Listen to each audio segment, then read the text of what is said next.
नमस्कार दोस्तों, स्वागत है आप सभी का देश के नंबर 1 एजुकेशन प्लेटफॉर्म अनअकैडमी पर और हमारे चैनल बैंक प्रो पर। आप सभी दोस्तों का स्वागत है मेरे दोस्तों। फटाफट रफ्तार के साथ सेशन में जुड़ जाइए। आपके लिए शाम को 5:30 बजे 5:15 बजे डेली आपके लिए सेशन आता है जो कि मॉक टेस्ट है जनरल अवेयरनेस मेंस एग्जाम के नज़रिए से। इस सेशन में फटाफट रफ्तार के साथ अपने आप को एनरोल करिए, सेशन को शेयर करिए अपने दोस्तों के साथ और जो भी इम्पोर्टेंट सवाल हैं आपके एग्ज़ाम के नज़रिए से जो आने वाले हैं उन क्वेश्चंस को फटाफट पढ़ना शुरू करिए। मेरे दोस्तों, मेरा नाम भास्कर प्रताप मिश्रा। आप मुझे फॉलो कर सकते हैं अनअकैडमी पर। I am GAGS faculty expert in GN banking for all bank exam and plus verified educator on Unacademy.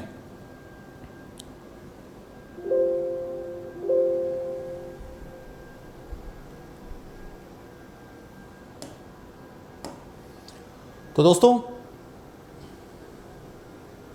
सबसे खास बात वो बच्चे जो अनअकैडमी पर अपने आप को एनरोल कर चुके हैं 1 अगस्त के बाद, मेरे दोस्तों उनके लिए ये खास बात है।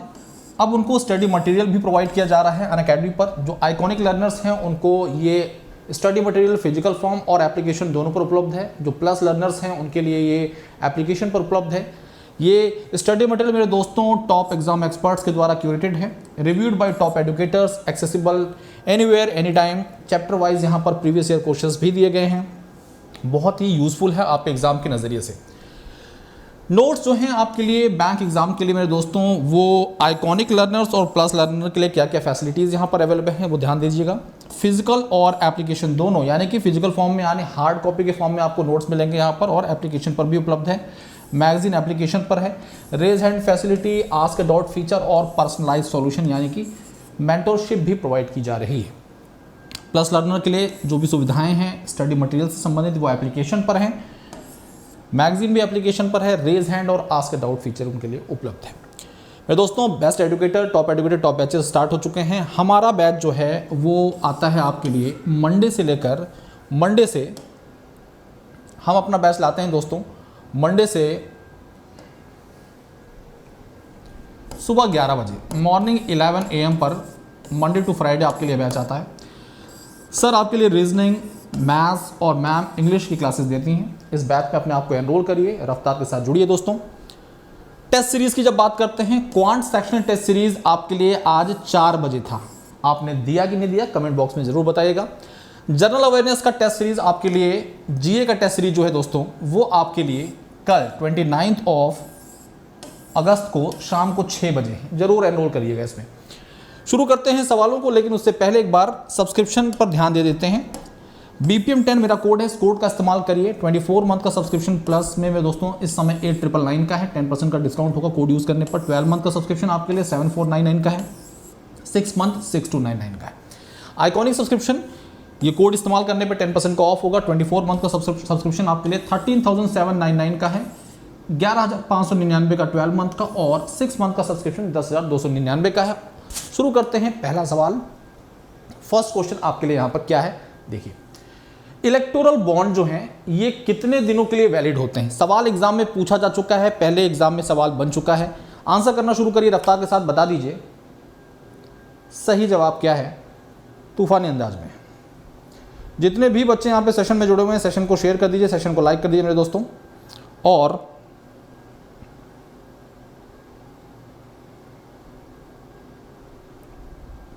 आंसर करिए फटाफट इस सवाल का।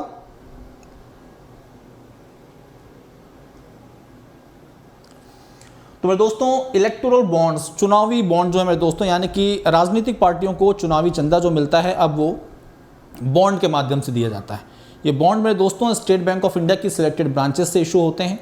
इस बॉन्ड के 21st फेज वाले जो बॉन्ड हैं वो सरकार के द्वारा इशू किए गए। आप हम कोई भी वो बिजनेसमैन जो कि जिनकी कंपनियां देश में चल रही हैं, कंपनियां रजिस्टर्ड हैं, वो भी राजनीतिक पार्टी को चंदा दे सकते हैं। लेकिन एक कंडीशन है मेरे दोस्तों, ये जब बॉन्ड इशू किए जाते हैं मार्केट में तो कितने दिनों के लिए वैलिड होते हैं? मात्र 15 डेज के लिए। तो सेकंड ऑप्शन यहाँ पर एकदम दुरुस्त है। 15 दिनों के लिए बॉन्ड वैलिड होते हैं। यहाँ पर जितने भी बच्चे जुड़े हुए हैं, शुभम हुसैन C आंसर दे रहे हैं जो कि सही जवाब नहीं है। करेक्ट आंसर है 15 दिनों के लिए ये बॉन्ड वैलिड होते हैं। बॉन्ड कहाँ से इशू किए जाते हैं? तो याद रखिएगा ये bond state Bank of India की गिनी चुनी 29 ब्रांचेस हैं जहां से इशू किए जाते हैं, 29 ब्रांचेस हैं जहां से इशू किए जाते हैं, ध्यान रखिएगा। अब अगला सवाल है, इलेक्टोरल बॉन्ड स्कीम जो है, इस स्कीम को किस वर्ष लॉन्च किया गया था? ये स्कीम मेरे दोस्तों किस वर्ष लॉन्च की गई थी सरकार के द्वारा? इलेक्टोरल बॉन्ड स्कीम किस वर्ष में इंट्रोड्यूस की गई थी? कमेंट बॉक्स में फटाफट आंसर करना शुरू करिए। सही जवाब क्या है रफ्तार के साथ? 2017, 18, 19, 20। जितने भी बच्चे यहाँ पे सेशन में जुड़े हुए हैं सभी सेशन को शेयर कर दें, लाइक कर दें सेशन को मेरे दोस्तों, और आंसर करिए सवाल का कि चुनावी बॉन्ड योजना किस वर्ष में शुरू की गई थी केंद्र सरकार के द्वारा? एग्जाम में इलेक्टोरल बॉन्ड से संबंधित सवाल जरूर बनता है। अगर 4 से 5 आपके बैंक एग्जाम होते हैं एक सीजन में तो 1 या 2 एग्जाम में पक्का आता है। सवाल आउट किए जा रहे हैं, पेपर आउट किया जा रहा है, इन सवालों को कॉपी में नोट डाउन कर लीजिए। तो वर्ष 2018 में इलेक्टोरल बॉन्ड स्कीम की शुरुआत की गई थी, 2018 में इस बॉन्ड स्कीम की शुरुआत की गई थी। अगले सवाल पे चलें। According to Mercer's 2022 cost of living survey, एक सर्वे मर्सर के द्वारा, मर्सर एक थिंक टैंक है मेरे दोस्तों, इस थिंक टैंक के द्वारा 2022 के लिए cost of living survey conduct किया गया। वो कौन सा भारतीय शहर है जो सबसे महंगा बताया गया है? उस भारतीय शहर के बारे में जानकारी दीजिए जो सबसे महंगा बताया गया है इस सर्वे के अनुसार। फटाफट आंसर करिए कमेंट बॉक्स में। जितने भी बच्चे यहाँ पे सेशन में जुड़े हैं आप सभी को मेरी आवाज़ क्लियर है? आप सभी दोस्तों को मेरी आवाज़ क्लियर है? I am audible and visible to everyone? Please एक बार कंफर्म कर दीजिए सभी को मेरी आवाज़ ठीक से आ रही है। राहुल साहू स्वागत है आपका, कैसे हो बच्चे? मुंबई करेक्ट आंसर है। मुंबई नंबर 1 पायदान पर सबसे महंगा शहर बताया गया है मर्सर्स के अनुसार कॉस्ट ऑफ लिविंग सर्वे में, तो मुंबई सबसे महंगे शहर के तौर पर चयनित किया गया है। मर्सर के 2022 कॉस्ट ऑफ लिविंग सर्वे की जब बात करते हैं तो 127 रैंक मुंबई की है मेरे दोस्तों, और ये महंगा शहर है बोथ लिविंग एक्सपेंसेस और एकोमोडेशन कॉस्ट दोनों नज़रियों से। इसके बाद मेरे दोस्तों दिल्ली का नंबर आता है 155 पर, फिर चेन्नई, बेंगलुरु और हैदराबाद, फिर मेरे दोस्तों पुणे और कोलकाता। एक तरह से देखा जाए भारत में मेट्रोपॉलिटन सिटीज़ में सस्ते शहरों में से बताए जा रहे हैं। लेकिन मर्सर्स के अनुसार ही cost of living city ranking जो रिलीज की गई है इसमें सबसे महंगा शहर which of the following city tops the list, यानी कि विश्व की बात करें, भारत की ना बात करें, विश्व में नंबर 1 पर कौन सा शहर है? सबसे महंगे शहरों में से कौन सा शहर है? आंसर करिए कमेंट बॉक्स में। बिल्कुल राहुल साहू सही जवाब है। चीपेस्ट कोलकाता सही जवाब। राहुल साहू बता रहे हैं लीस्ट एक्सपेंसिव है कोलकाता, एकदम सही जवाब था आपका। लेकिन यहाँ पर बहुत सारे बच्चे इस ऑप्शन में कंफ्यूज होंगे। पहले में ही वियना को मैंने क्रॉस कर दिया है, बता दूं आप जिस कारण से कंफ्यूजन में है वो है ये global liveability index. Global liveability index जो है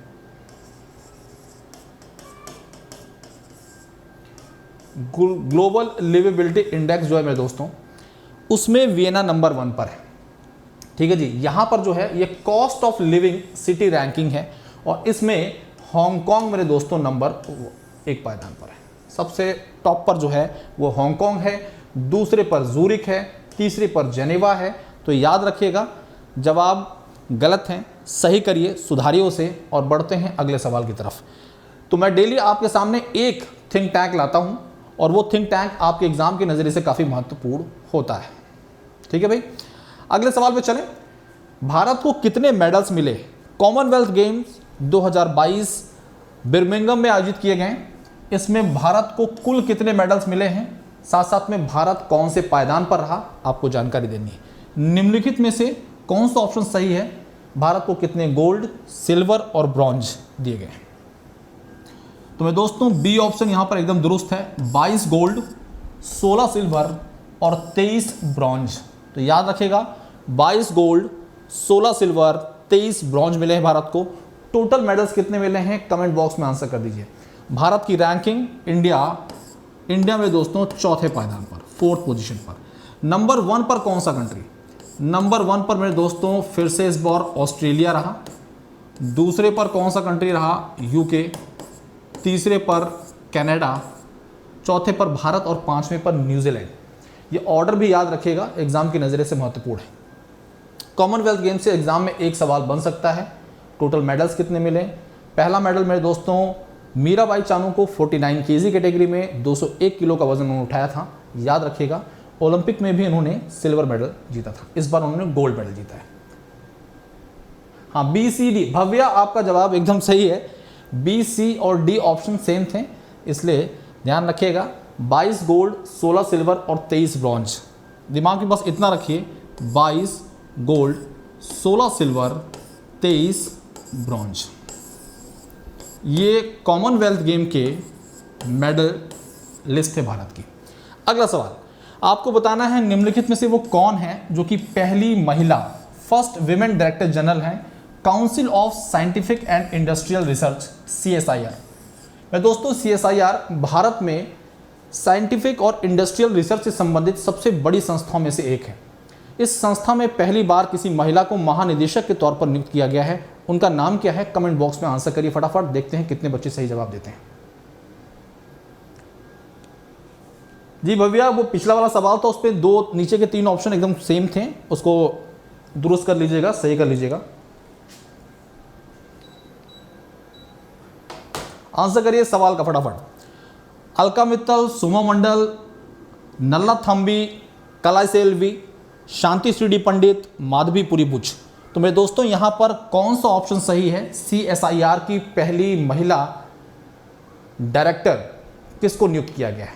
फर्स्ट फीमेल डायरेक्टर के तौर पर किसकी नियुक्ति हुई है? और यहाँ पर आंसर सही आने शुरू हो चुके हैं। अनुष्का मिश्रा, अंजलि सर आप बोल रही है, मैं दिख नहीं रहा हूँ, मैं आपके सामने ही हूँ अंजलि। कई बार थोड़ा सा साइड जाना पड़ता है सवालों को दिखाने के लिए, ठीक है। तो सी ऑप्शन यहाँ पर एकदम दुरुस्त है। नल्ला थम्बी, कलाइसेल्वी, तो याद रखेगा नल्ला थम्बी, कलाइसेल्वी, ये मेरे दोस्तों फर्स्ट विमेन डायरेक्टर के तौर पर CSIR में नियुक्ति हुई है इनकी। बाकी ऑप्शंस को भी ध्यान से पढ़ना ज़रूरी है, बाकी ऑप्शंस को भी ध्यान से पढ़ना ज़रूरी है। अलका मित्तल की जब बात करते हैं तो ये ONGC की पहली महिला चेयरपर्सन, सुमा मंडल सेल की पहली महिला चेयरपर्सन,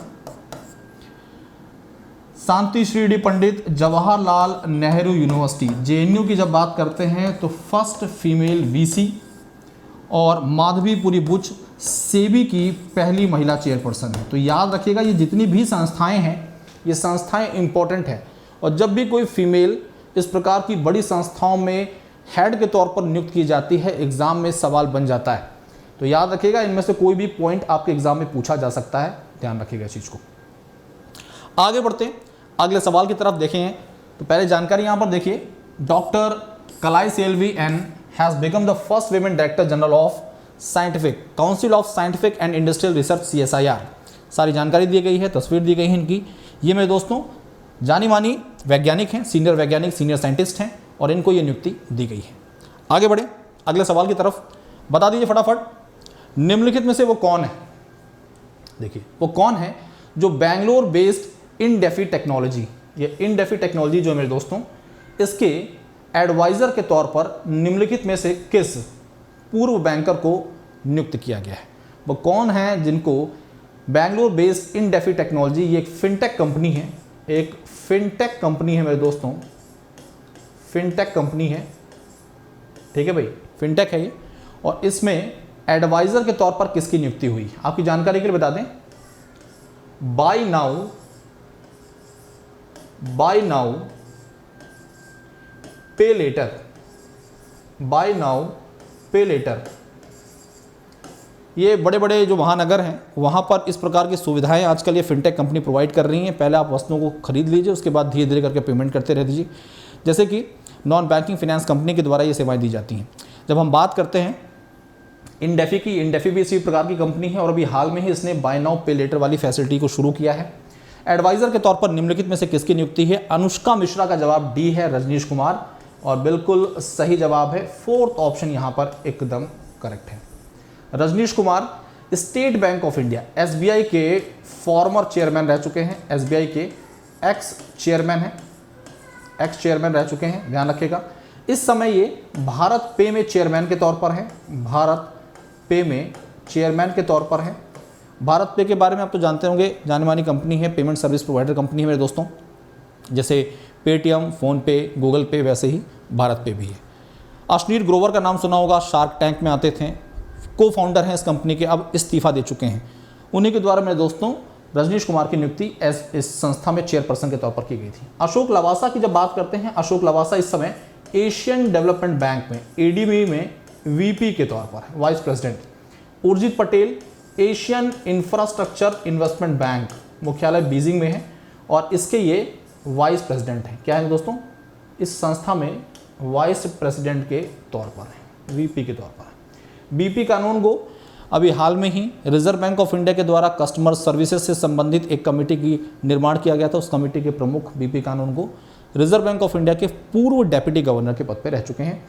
एससी खुंटिया जो हैं ये जन स्मॉल फाइनेंस बैंक में पार्ट टाइम चेयरमैन के तौर पर नियुक्त हैं। अगला सवाल, निम्नलिखित में से वो कौन है जो कि टीएस त्रिमूर्ति की जगह लेगा? India's permanent representative to united nation. United nation संयुक्त राष्ट्र 1945 24 अक्टूबर की स्थापना। सेकेंड वर्ल्ड वॉर के बाद विश्व में जो बदहाली का मौसम था मेरे दोस्तों, जो विश्व में बर्बादी हुई थी, किस प्रकार से वापस एक नए विश्व का निर्माण किया जाए, एक ऐसा मंच तैयार किया जाए जहां पर विश्व के सभी देश एक साथ मिलें और अच्छे से फिर से एक नए विश्व के निर्माण की रचना की जा सके। इस नज़रिए से यूनाइटेड नेशन की स्थापना की गई थी 24 अक्टूबर 1945। भारत यूनाइटेड नेशन का मेंबर है और मेरे दोस्तों आपकी जानकारी के लिए बता दें, टीएस त्रिमूर्ति यहाँ पर भारत को परमानेंट रिप्रेजेंट करते थे, लेकिन उनकी जगह अब कोई और आ गया है। कौन है वो? सही जवाब क्या है? सोना खरे सर, मैं फर्स्ट टाइम आपका सेशन अटेंड कर रही हूँ, प्लीज़ टेल मी ये क्लास किस मंथ से कब तक है? सोना खरे, बेटा सोना बच्चे, देखिए ये जनरल अवेयरनेस मेंस मॉक है, यानी कि जो आरआरबी क्लर्क और पीओ के एग्ज़ाम हैं सितंबर और फर्स्ट वीक ऑफ अक्टूबर में, उसके लिए एक मॉक है जो कि पिछले 6 महीने की करंट अफेयर और करंट बैंकिंग के सवालों को, जो अच्छे सवाल हैं उनको आपके सामने पेश किया जा रहा है। ठीक है, मंथ वाइज यानी कि 6 मंथ के करंट अफेयर को पढ़ने के लिए आप हमारे साथ प्लस वाली क्लास में भी जुड़ सकते हैं और 1 तारीख से 1 सितंबर से हम आपके लिए वीक वाइज करंट अफेयर भी लाएंगे पिछले 6 महीनों का। तो आप सेशन में बने रहिए, शाम को 5 बजे आपके लिए सेशन आता रहेगा। इस सेशन को एंजॉय करते रहिए और साथ साथ में जो सवाल बताए जा रहे हैं बहुत ही इंपॉर्टेंट हैं एग्जाम के पॉइंट ऑफ व्यू से। नाम क्या है? रुचिरा कंबोज। रुचिरा कंबोज के बारे में बता दें आपको, ये इस पद पर बनने से पहले एम्बेसडर के पद पर थी, एम्बेसडर थी और कौन से स्टेट में? भूटान में। भूटान में भारत की राजदूत के तौर पर थी। इनके बारे में एक और जानकारी बता दें, 1987 सिविल सर्विसेज बैच की वीमेन टॉपर, यानी कि महिलाओं की श्रेणी में टॉपर थी ये। फिनेंशियल सर्विसेज, हम जब उसकी बात करते हैं, फॉरेन सर्विसेज की बात करते हैं, तो फॉरेन सर्विसेज इन्होंने ऑप्ट किया। 1987 की टॉपर थी रुचिरा कंबोज। इस समय यूनाइटेड नेशन में भारत को परमानेंट रिप्रेजेंटेट करेंगी। ठीक है भाई, बढ़ते हैं अगले सवाल की तरफ। यहाँ बाकी नाम भी हैं। विनय मोहन क्वात्रा जो हैं ये इस समय फॉरेन सेक्रेटरी हैं, विदेश सचिव के तौर पर नियुक्त हैं। क्या है भाई? फॉरेन सेक्रेटरी के तौर पर है। प्रीति शरण की जब बात करते हैं तो ये economic and social council United nation का एक अंग है, उसमें एम्बेसडर हैं। शांति शेठ, ये कमला हैरिस की डिफेंस एडवाइज़र हैं। ठीक है भाई, तो चारों ऑप्शन आपको यहाँ पर विस्तार पूर्वक समझा दिए गए हैं। नियुक्तियों से भरा हुआ सवाल, सारे ऑप्शंस किसी न किसी सवाल से संबंधित हैं। पढ़ते रहिए, आगे बढ़ते रहिए, सेशन को लाइक कर दीजिए। निम्नलिखित में से वो कौन सा कंट्री है जो भारत का लार्जेस्ट ट्रेडिंग पार्टनर बताया गया है 2021-22 में? वित्तीय वर्ष 2021-22 में इंडियाज लार्जेस्ट ट्रेडिंग पार्टनर के तौर पर निम्नलिखित में से कौन सा country? UAE, Russia, America, UK, Singapore. सही जवाब क्या है? फटाफट बताइए। राहुल साहू यहां पर जवाब दे रहे हैं अमेरिका, एकदम सही जवाब है। सी ऑप्शन बिल्कुल करेक्ट है। अनुष्का का जवाब भी एकदम परफेक्ट है। तो राहुल साहू बता रहे हैं highest export to USA also, बिल्कुल सही जवाब, एकदम सही जवाब। एक्सपोर्ट भी सबसे ज़्यादा भारत ने यूएसए को किया है। जब हम एफडीआई की बात करते हैं, फॉरेन डायरेक्ट इन्वेस्टमेंट की बात करते हैं, तो मैक्सिमम एफडीआई कितना भाई? मैक्सिमम एफडीआई की जब चर्चाएं होती हैं तो वो कहाँ से आता है दोस्तों? मैक्सिमम एफडीआई सिंगापुर से आता है भारत में। ठीक है, ये बात ध्यान रखिएगा, एग्जाम के नज़रिए से इंपॉर्टेंट है।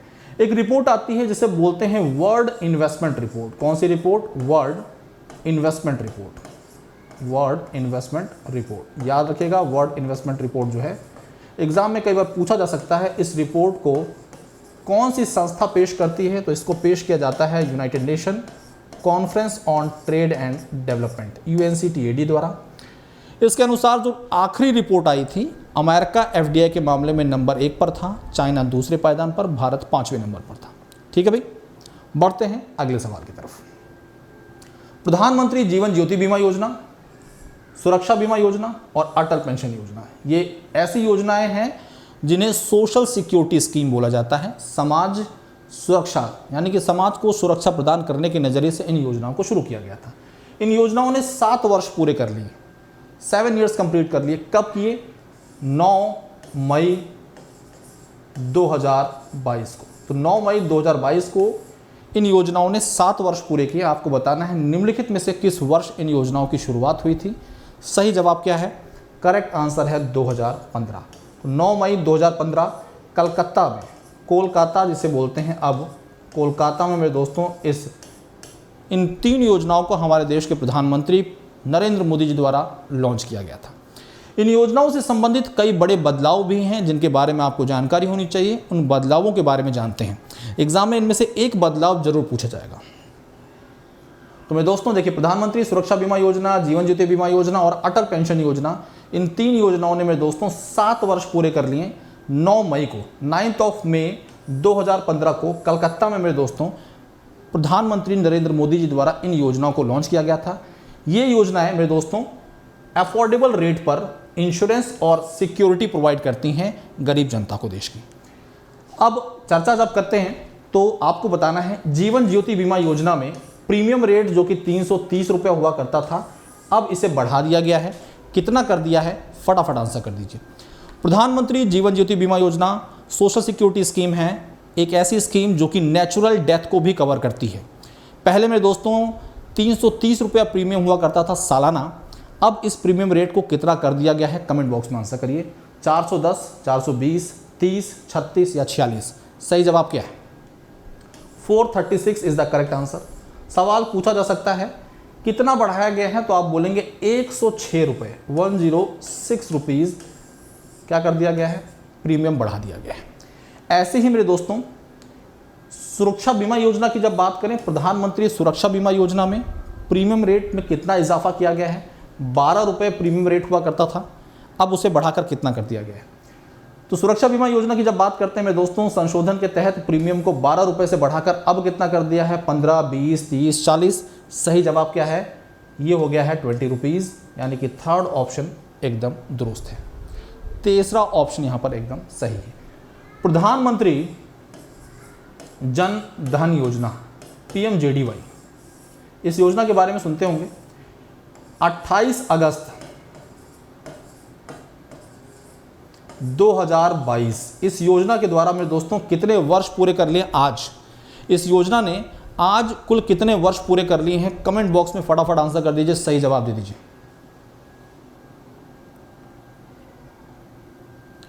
कुल कितने वर्ष पूरे किए हैं? जनधन योजना जिसकी शुरुआत 28 अगस्त 2014 को हुई थी। 2014 वो वर्ष है जब लोकसभा चुनाव हुए, NDA का गठबंधन सत्ता में आया और पूरी प्लानिंग के साथ आया था कि धूम मचाना है। 2014 में जनधन योजना, 15 में ये सब योजनाएं, 2016 में नोटबंदी, 17 में GST, 18 में तैयारी और फिर 19 में फिर से लोकसभा चुनाव, फिर से जीत गए सत्ता में वापस। ठीक है भाई, तो इस हिसाब से मेरे दोस्तों कुल 8 ईयर्स कंप्लीट कर लिए हैं। 8 वर्ष इन योजनाओं ने पूरे कर लिए हैं। कितने योजनाएं पूरे कर लिए हैं दोस्तों? 8 वर्ष पूरे कर लिए हैं इस योजना ने। जनधन योजना के द्वारा मेरे दोस्तों कुल 8 वर्ष पूरे कर लिए गए हैं। बढ़ते हैं अगले सवाल की तरफ। अगला सवाल आपके सामने है, wild life conservation bond. Wild life conservation bond खूब चर्चाओं में रहा। वाइल्ड लाइफ कंजर्वेशन की तरफ मेरे दोस्तों अब हर देश इस पर विचार कर रहा है, साथ साथ में अंतर्राष्ट्रीय संस्थाएं भी इस पर काम कर रही हैं। भारत की जब बात करते हैं तो हम भी निरंतर प्रयास में हैं कि वाइल्ड लाइफ कंजर्वेशन को बढ़ावा दिया जा सके। इस नज़रिए से एक अंतर्राष्ट्रीय संस्था है जिसके द्वारा एक बॉन्ड पेश किया गया है। बॉन्ड का मेन मकसद होता है फंड रेज करना लॉन्ग टर्म के लिए। इस बॉन्ड के माध्यम से जो अंतर्राष्ट्रीय संस्था है वो अंतर्राष्ट्रीय मार्केट से फंड रेज करेगी, मेंबर कंट्रीज़ को लोन के तौर पर दिया जाएगा वाइल्ड लाइफ कंजर्वेशन के लिए। ये एक ज़रिया है इस मुद्दे को आगे बढ़ाने के लिए, इसके लिए फ़ंड को रेज करने के लिए। वो कौन सी अंतर्राष्ट्रीय संस्था है? यहाँ पर जवाब जो आ रहा है वो सही नहीं है। देखिए करेक्ट आंसर जो है मेरे दोस्तों वो है विश्व bank. World bank is the correct answer. World bank बिल्कुल सही जवाब है। विश्व बैंक यहाँ पर सही जवाब है। वर्ल्ड बैंक करेक्ट आंसर है। वाइल्ड लाइफ कंजर्वेशन बॉन्ड में दोस्तों ऐसे याद रखिए, देखिए वाइल्ड लाइफ में पहला अक्षर क्या है? वाइल्ड लाइफ में पहला अक्षर मेरे दोस्तों W है और ये बॉन्ड, तो किसके द्वारा? W और B, वर्ल्ड बैंक के द्वारा इसे लॉन्च किया गया है। शॉर्टकट है, याद रख लीजिएगा। विश्व बैंक में दूसरी बार सेकंड इंडियन जो चीफ इकोनॉमिस्ट के तौर पर नियुक्त किए गए हैं, चीफ इकोनॉमिस्ट के तौर पर नियुक्त किए गए, नाम क्या है उनका? कमेंट बॉक्स में फटाफट आंसर करिए, रफ्तार के साथ जवाब दीजिए। विश्व बैंक में दूसरे भारतीय जिन्हें चीफ इकोनॉमिस्ट के तौर पर नियुक्त किया गया है, आंसर कर दीजिए सही जवाब क्या है?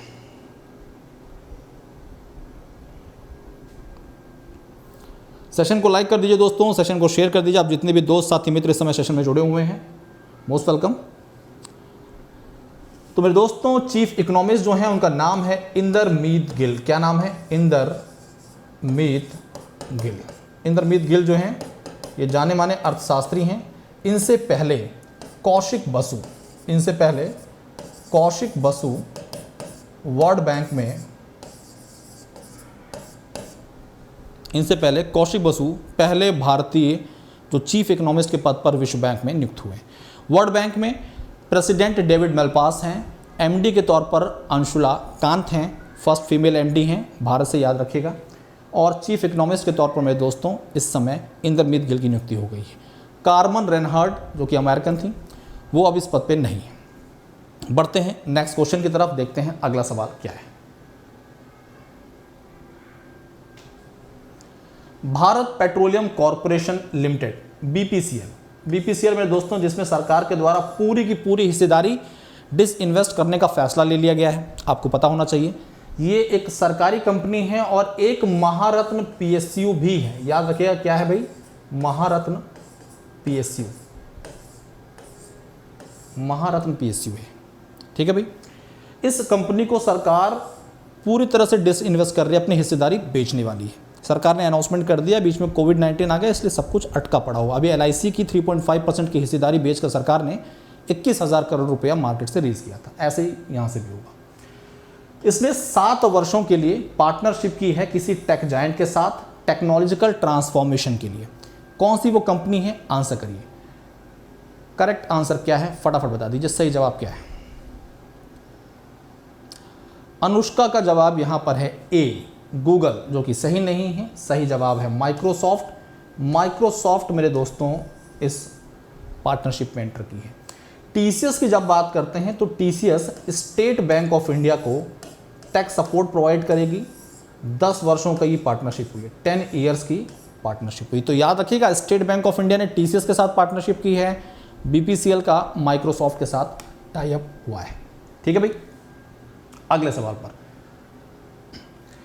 निम्नलिखित में से वो कौन है जिनके द्वारा EY entrepreneur of the year award 2022 जीता गया? आंसर करिए फटाफट, कौन है वो जिनके द्वारा EY entrepreneur of the year award जीता गया?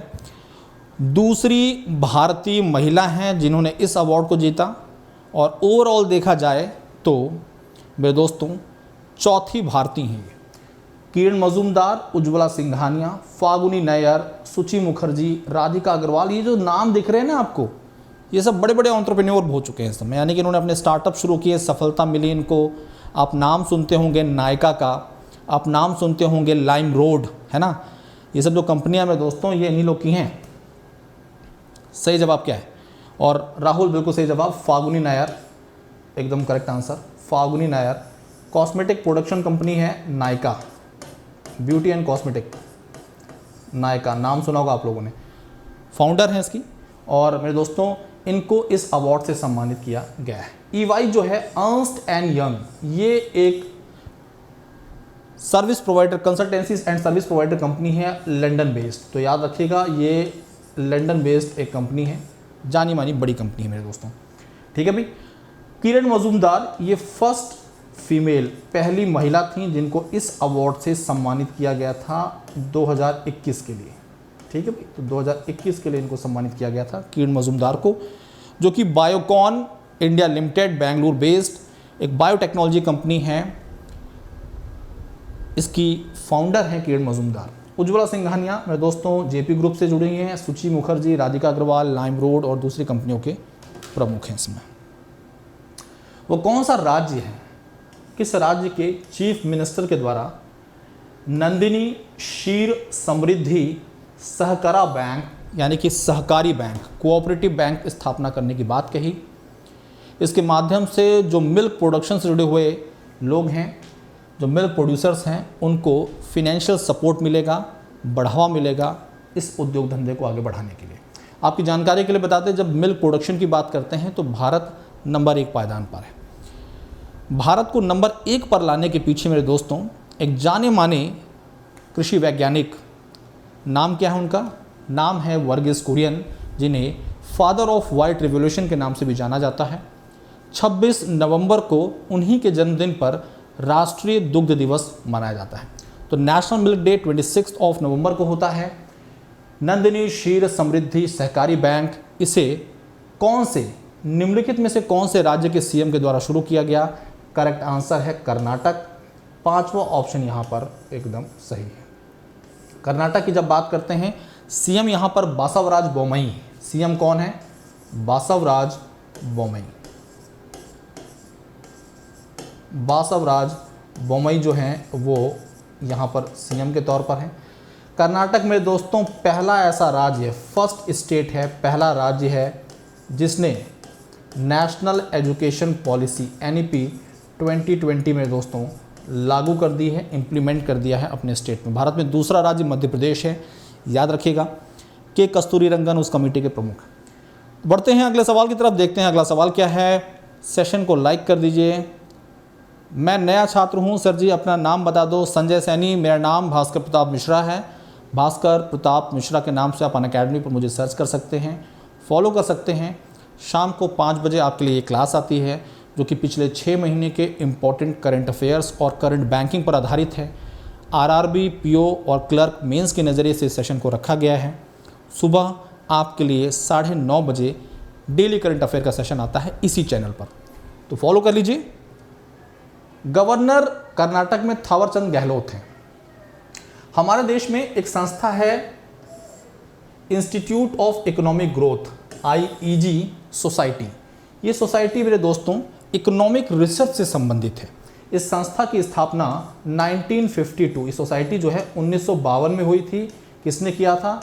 VKRV राव, जाने माने सांख्यिकीकार VKRV राव। पहली बार देश की नेशनल इनकम साइंटिफिक मेथड से कैलकुलेट इन्होंने की थी, बट वो उतनी सेटिस्फैक्ट्री नहीं थी, ऐसा बताया जाता है।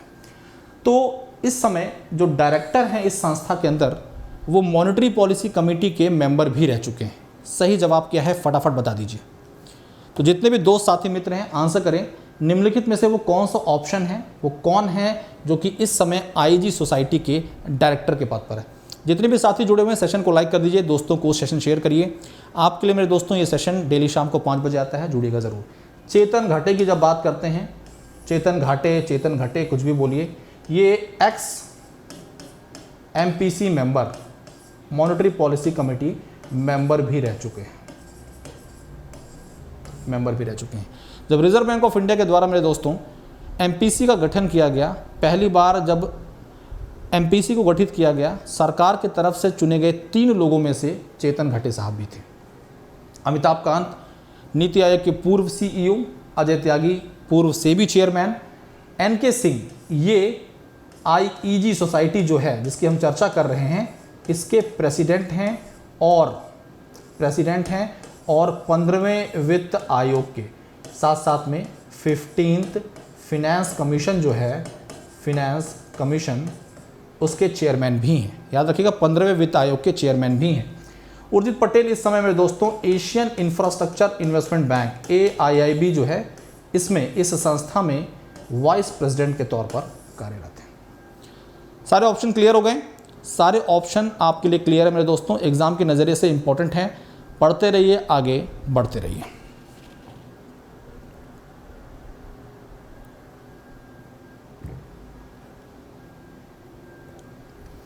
Who appointed as president of national association of software and services companies, NASSCOM.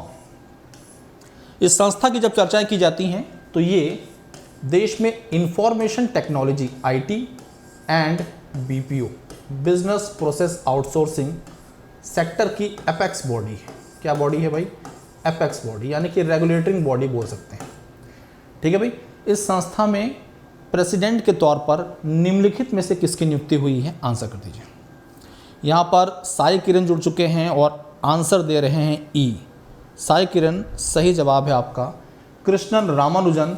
ये टीसीएस से जुड़े हुए हैं, टाटा कंसल्टेंसी सर्विसेज, देश की नंबर 1 आईटी कंपनी, उससे जुड़े हुए हैं और एग्जीक्यूटिव डायरेक्टर के पोस्ट पर हैं। ठीक है भाई। रेखा मेनन ये एक्सेंचर से जुड़ी हुई हैं, इससे पहले यही इस संस्था की प्रमुख थी। टीवी नरेंद्रन मेरे दोस्तों ये एक्स सीआईआई प्रेसिडेंट हैं। संजीव मेहता फिक्की के हैं, फिक्की के प्रमुख हैं।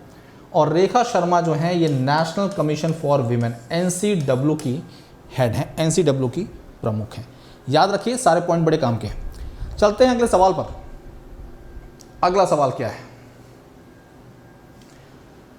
एक सर्वे है जिसका नाम है periodic labour force survey, PLFS। ये मेरे दोस्तों किस संस्था के द्वारा रिलीज किया गया है? नेशनल स्टैटिस्टिक्स ऑफिस, जिसे आप NSO के नाम से जानते हैं। किस नाम से जानते हैं? NSO के नाम से। Ministry of labour and employment, NITI Aayog, centre for monitoring Indian economy, जिसे आप CMIE के नाम से जानते हैं, या फिर DPIIT, department for promotion of industrial and internal trade. देश में इंटरनल ट्रेड यानी कि ट्रेड और FDI से संबंधित आंकड़े DPIIT ही बताता है। सही जवाब क्या है? कौन सी वो संस्था है? तो सही जवाब मेरे दोस्तों यहां पर NSO ही है। पहला ऑप्शन एकदम दुरुस्त है, first option is the correct answer. National statistics office, ये जिस मंत्रालय के अंतर्गत आता है वो मंत्रालय है MOSPI, ministry of statistics and programme implementation. आगे बढ़े, चले अगले सवाल पर। Ministry of labour and employment किसके पास है? लेबर एंड एम्प्लॉयमेंट मेरे दोस्तों भूपेंद्र यादव के पास है। किसके पास है? भूपेंद्र यादव के पास है ये मंत्रालय। ठीक है भाई। नीति आयोग में CEO और वाइस चेयरमैन बदल चुके हैं। नीति आयोग के CEO हैं परमेश्वरन अय्यर, वाइस चेयरमैन हैं सुमन के बेरी। फुल टाइम मेंबर नाम याद रखिएगा। Centre for monitoring Indian economy, ये मुंबई बेस्ड एक थिंक टैंक है। एम्प्लॉयमेंट, अनएम्प्लॉयमेंट, इकोनॉमी से संबंधित GDP फोरकास्ट और दूसरे आंकड़े ये संस्था जारी करती है। ठीक है भाई। तो under the periodic labour force survey quarterly bulletin release किया जाएगा NSO के द्वारा। NSO के द्वारा किस मुद्दे पर मेरे दोस्तों? लेबर फोर्स इंडिकेटर्स जो हैं उनसे संबंधित। याद रखिए संस्था बड़ी इंपॉर्टेंट है और जिस मंत्रालय के अंतर्गत आती है स्टैटिस्टिक्स एंड प्रोग्राम इंप्लीमेंटेशन। इस मंत्रालय के मंत्री कौन है? जवाब दीजिए। बिल्कुल सही जवाब आप लोगों के यहां पर, अब जितने भी बच्चे जुड़े हुए हैं, करेक्ट आंसर।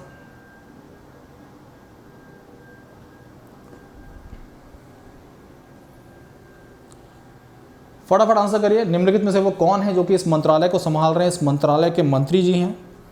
करेक्ट आंसर रफ्तार के साथ बता दीजिए। सही जवाब है राव इंद्रजीत सिंह।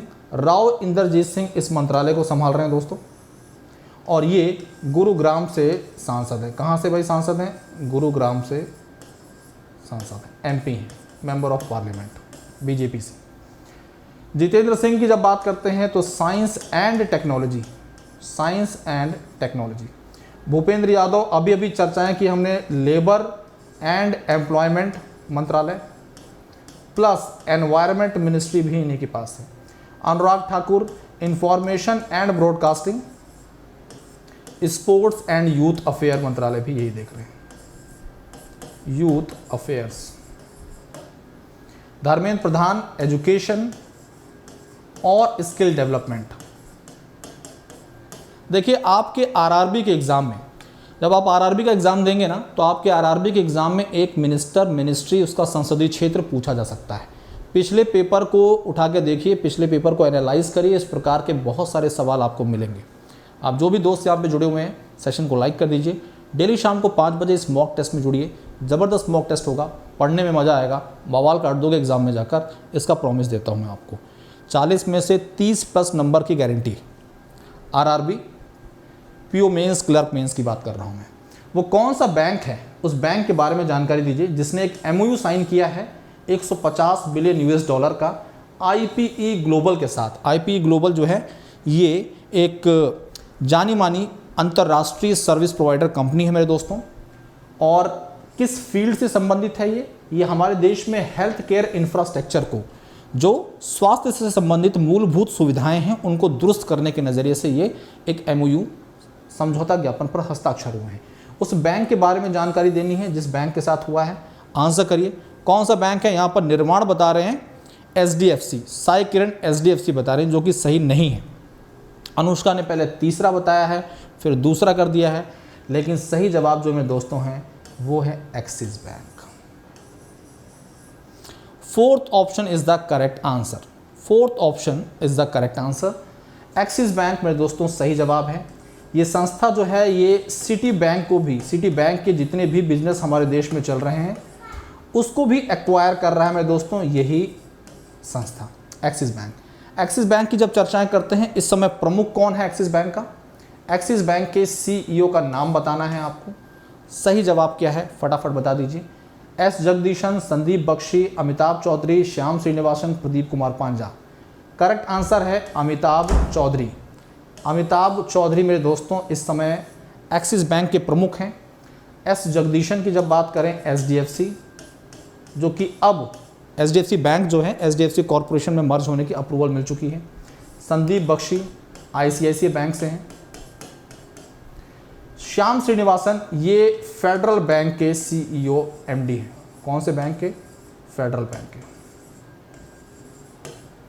प्रदीप कुमार पांजा ये कर्नाटका बैंक जो है इसके सीईओ एमडी हैं। इस बैंक का मुख्यालय मैंगलोर में है। कहाँ पर है दोस्तों? मैंगलोर में।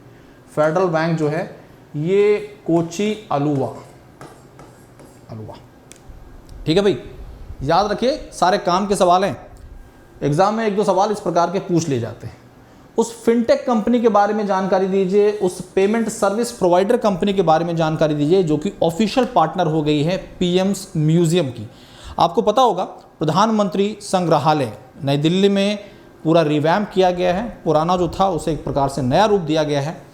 ऑफिशियल पार्टनर पेमेंट से जुड़ा हुआ, जैसे कोई भी इस संग्रहालय को घूमने जाता है, म्यूजियम को देखने जाता है, तो जो भी पेमेंट्स होंगे मेरे दोस्तों, जो आप टिकट परचेज करेंगे ऑनलाइन अगर आप करते हैं, तो यहाँ पर मेरे दोस्तों ऑफिशियल पार्टनर के तौर पर कौन सी कंपनी है आपको जानकारी देनी है। तो साई किरण बिल्कुल सही जवाब। Paytm is the correct answer. Paytm सही जवाब है।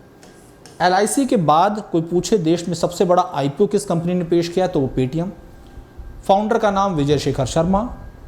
मुख्यालय कोई पूछे कहाँ पर है, कमेंट बॉक्स में बताइएगा। इसी के द्वारा मेरे दोस्तों पेटीएम पेमेंट बैंक लिमिटेड भी शुरू किया गया और इसके द्वारा सबसे ज़्यादा मार्केट में फास्टैग इसी कंपनी ने बेचे हैं मार्केट में। ठीक है भाई, ध्यान रखिएगा। आगे बढ़ें अगले सवाल की तरफ। नेक्स्ट क्वेश्चन क्या है भाई?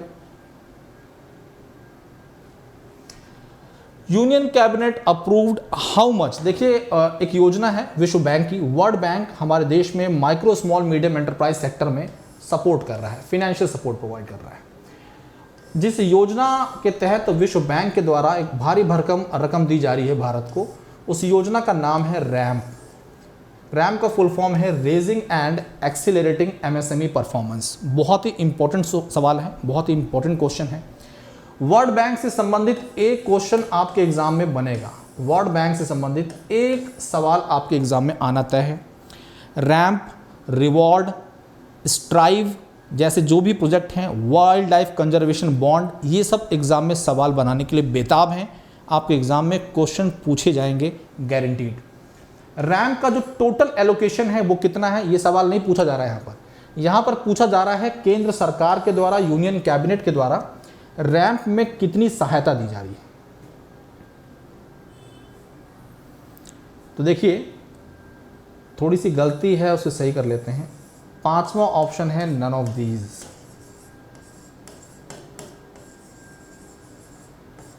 अब बताइए सही जवाब। साई किरण गौड़ बता रहे हैं 808। मैं आपकी जानकारी के लिए बता दूं कि ये जो रैंप योजना है इसका टोटल बजट जो है, इसका जो टोटल बजट है, टोटल बजट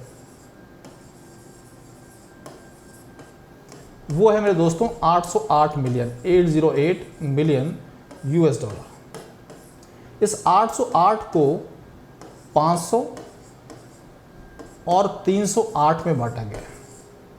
ठीक है भाई, 500 जो है ये विश्व बैंक देगा, वर्ल्ड बैंक देगा, और 308 जो है ये गवर्नमेंट ऑफ इंडिया के द्वारा, केंद्र सरकार के द्वारा दिया जाना है। सही जवाब जो है वो है 308 million US dollar. First option यहां पर एकदम सही है। Black eagle most welcome. जितने भी आप बच्चे यहाँ पे सेशन में जुड़े हुए हैं, सेशन को लाइक कर दीजिएगा दोस्तों, सेशन को शेयर कर दीजिएगा। आप जो भी साथी दोस्त मित्र यहाँ पर बने हुए हैं, सवाल आपको समझ आ गया होगा, बहुत ही इंपॉर्टेंट है, एग्जाम में पूछे जाने के चांसेस हैं। केंद्र सरकार 308 million, world bank 500 million MSME sector के लिए है। रैम्प का full form raising and accelerating MSME performance. सारी बातें याद रखिएगा। अब एक सवाल बड़ा ही इंपॉर्टेंट है। Micro small medium enterprise sector जो है, इस क्षेत्र में जो राज्य बहुत अच्छा प्रदर्शन कर रहे हैं उनको एमएसएमई अवार्ड से सम्मानित किया जाता है। वो कौन सा स्टेट है जिसे एमएसएमई प्राइज, फर्स्ट प्राइज दिया गया है? एमएसएमई सेक्टर में अच्छे प्रदर्शन के लिए, इनिशिएटिव्स के लिए मेरे दोस्तों फर्स्ट प्राइज से सम्मानित किया है, उस स्टेट का नाम कमेंट बॉक्स में बता दीजिए फटाफट, वो कौन सा स्टेट है।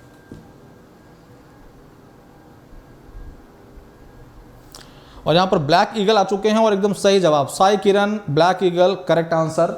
एमएसएमई अवार्ड की जब बात करते हैं, micro small medium enterprise awards की जब बात करते हैं, तो ये अवार्ड मेरे दोस्तों, इसमें फर्स्ट प्राइज जो दिया गया है वो दिया गया है ओडिशा को। ओडिशा को मेरे दोस्तों फर्स्ट प्राइज दिया गया है। एमएसएमई मिनिस्ट्री नारायण राणे के पास है। एमएसएमई डे जो होता है वो 27 जून को होता है, 27 जून को होता है, ध्यान रखिएगा। एमएसएमई डे कब होता है? 27 जून को होता है। सारी बातें बड़ी काम की हैं, पढ़ते रहिए, आगे बढ़ते रहिए।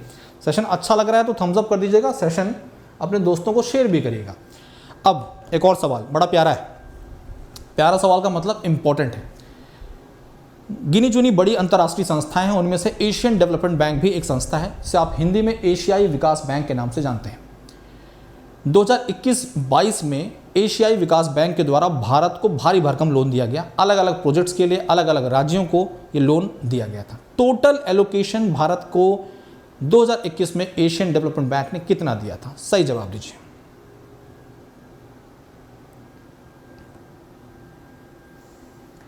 $1.6 बिलियन, 2.6, 3.6, 4.6। करेक्ट आंसर क्या है? तो मेरे दोस्तों सही जवाब है 4.6 बिलियन यूएस डॉलर। तो 4.6 billion US dollar is the correct answer. Asian development bank, मुख्यालय मेट्रो मनीला, फिलीपींस। स्थापना establishment 1966। Total number of member country 68। President Masatsugu Asakawa. Japan के शेयर सबसे ज़्यादा हैं, इसलिए हमेशा प्रेसिडेंट एक जापानीज़ ही होता है। वाइस प्रेसिडेंट अशोक लवासा हैं। Executive director Sameer Khare. बढ़ते हैं अगले सवाल की तरफ, चलते हैं नेक्स्ट क्वेश्चन पर। और नेक्स्ट क्वेश्चन क्या है? Where is the headquarter of united nations conference on trade and development? UNCTAD, इसका मुख्यालय निम्नलिखित में से किस स्थान पर है? जेनेवा में है, वॉशिंगटन DC में है, पेरिस में, ब्रुसेल्स, वियना। करेक्ट आंसर क्या है? सही जवाब फटाफट दे दीजिए, तूफानी अंदाज में सही जवाब आ जानी चाहिए।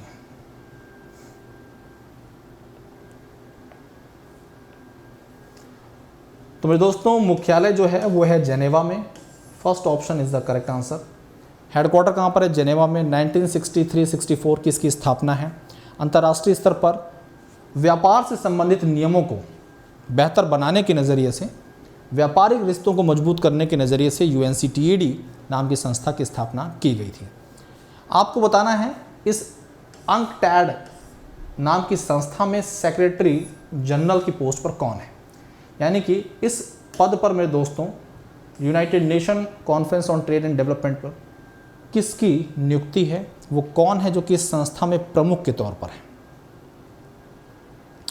साई किरण गौड़ चौथा ऑप्शन बता रही हैं, रेबेका ग्रीनस्पैन बिल्कुल सही जवाब। साई किरण बिल्कुल सही जवाब बच्चे आपका। Rebecca Greenspan. एंगोजी ओकोंजो की जब बात करेंगे तो ये वर्ल्ड ट्रेड ऑर्गेनाइजेशन में है। कैथरीन रसल ये यूनिसेफ में है, किसमें है, यूनिसेफ में प्रमुख के तौर पर हैं। ऑड्रे अज़ाउले यूनेस्को में है प्रमुख के तौर पर, डीजी के तौर पर। एंटोनियो गुटेरेस की जब बात करते हैं ये इस समय यूनाइटेड नेशन के सेक्रेटरी जनरल हैं। दूसरे कार्यकाल के लिए इनकी नियुक्ति हो चुकी है। ठीक है भाई, आगे बढ़ें, अगले सवाल की तरफ चलते हैं, देखते हैं अगला सवाल क्या है। अगला सवाल, पेमेंट्स बैंक में convert to a small finance bank. तो पेमेंट्स बैंक जो हैं वो स्मॉल फाइनेंस बैंक में कन्वर्ट हो सकते हैं कितने वर्षों के सफल बिजनेस के बाद, सफल एक्सपीरियंस के बाद। How many years, after how many years a payment bank can be converted into A small finance bank. यानी कि एक संस्था पेमेंट बैंक सेक्टर में काम कर रही है तो कितने सफलतापूर्व वर्षों के बाद वो स्मॉल फाइनेंस बैंक के लाइसेंस के लिए आवेदन कर सकती है। सही जवाब क्या है, आंसर कर दीजिए।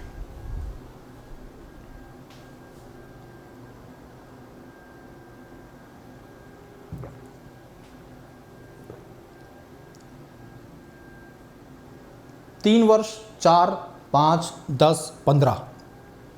सही जवाब है 5 वर्ष। 5 वर्षों के सफल प्रदर्शन के बाद वो स्मॉल फाइनेंस बैंक के लिए आवेदन कर सकती है। देश में टोटल पेमेंट बैंक की संख्या इस समय, टोटल जो पेमेंट बैंक हैं उनकी संख्या है 6। देश का पहला फर्स्ट ऑपरेशनल पेमेंट बैंक आपसे कोई पूछे तो पहला ऑपरेशनल पेमेंट बैंक जो है वो है APBL यानी कि एयरटेल पेमेंट बैंक लिमिटेड। याद रखिएगा, इनिशियल कैपिटल रिक्वायरमेंट अभी भी 100 करोड़ की ही है। Initial capital requirement payment bank के लिए 100 करोड़ की ही है। बिल्कुल सही जवाब। बढ़ते हैं अगले सवाल की तरफ, देखते हैं अगला सवाल क्या है।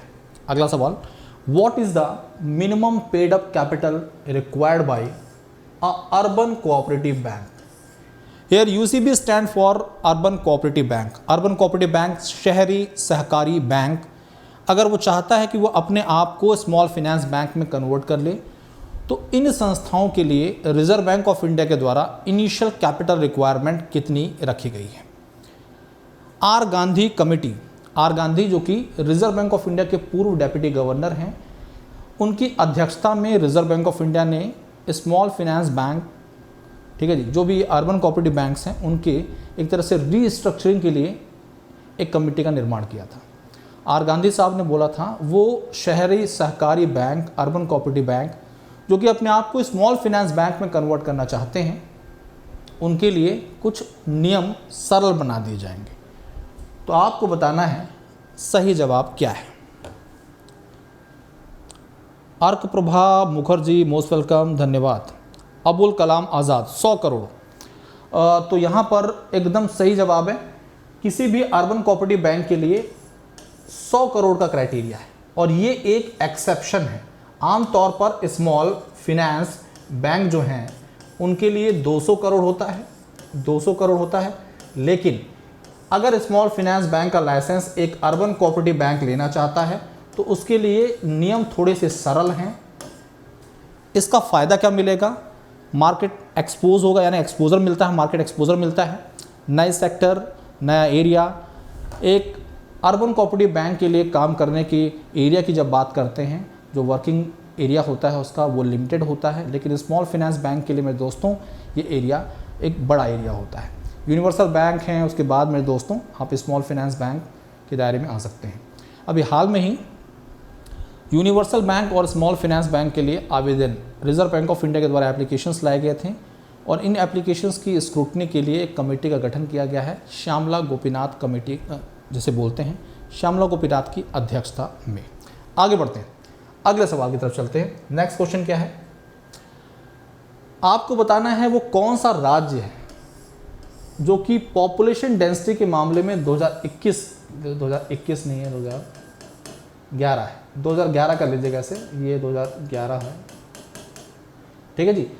2011 की जनगणना के अनुसार अगर हम बात करें, 2011 की जनगणना के अनुसार अगर हम बात करें, कौन सा राज्य है जहां की पॉपुलेशन डेंसिटी सबसे ज़्यादा है। आप बोलेंगे सर क्या ये सेंसस से भी एग्जाम में सवाल आएगा? पिछला पेपर उठा के देख लीजिए, सेंसस से एग्जाम में एक क्वेश्चन पक्का आया है। वो कोई बहुत टफ क्वेश्चन नहीं था, लेकिन आपने पढ़ा नहीं था इसलिए आप जवाब नहीं दे पाए। तो सेंसस से संबंधित एक सवाल जरूर पूछा जाता है, कौन सा स्टेट है पॉपुलेशन डेंसिटी के मामले में? बिहार है। पॉपुलेशन के हाईएस्ट पॉपुलेशन अगर कोई पूछे, हाईएस्ट पॉपुलेशन अगर पूछे तो आप बोलेंगे यूपी। पॉपुलेशन सबसे ज़्यादा उत्तर प्रदेश में, पॉपुलेशन डेंसिटी सबसे ज़्यादा बिहार में। ठीक है भाई, इस तरीके से बढ़ते हैं अगले सवाल की तरफ। और अगला सवाल ये है कि आप किस तरह से हमसे जुड़ सकते हैं। आप हमारे टेलीग्राम चैनल से जुड़ सकते हैं, ऑफिशियल जी भाई भास्कर सर, जुड़िए हमारे साथ। ये मेरा कोड है BPM10, इस कोड का इस्तेमाल करिए किसी भी अनअकैडमी सब्सक्रिप्शन के लिए और पाइए 10% तक का डिस्काउंट। ठीक है दोस्तों, अनअकैडमी से जुड़िए, अपने गोल को अचीव करिए। लेट्स क्रैक इट के साथ मेरे दोस्तों, इस एंथम के साथ जुड़िए, अपने गोल को अचीव करिए, अपने गोल को क्रैक करिए। एक ऐसा प्लेटफॉर्म जहां पर एजुकेशन फील्ड से संबंधित टॉप एडुकेटर्स जुड़े हुए हैं। आपके पास ऑप्शन है, आप किससे पढ़ना चाहते हैं, ये आपके पास एक मौका होता है। फिर दोस्तों, आप अभी भी मौका है, अनअकैडमी से अपने आप को एनरोल कर लीजिए। बैंक एग्ज़ाम लाइनअप हो चुके हैं, बैंक की तैयारी करने के लिए हम जान लगा देंगे। RRB क्लर्क PO के मेंस एग्ज़ाम के लिए डेली शाम को 5 बजे इस मॉक में जरूर जुड़िएगा। तब तक के लिए धन्यवाद, बाय बाय, टेक केयर, जय हिंद, जय भारत। जाते जाते सेशन को लाइक कर दीजिएगा। Thank you.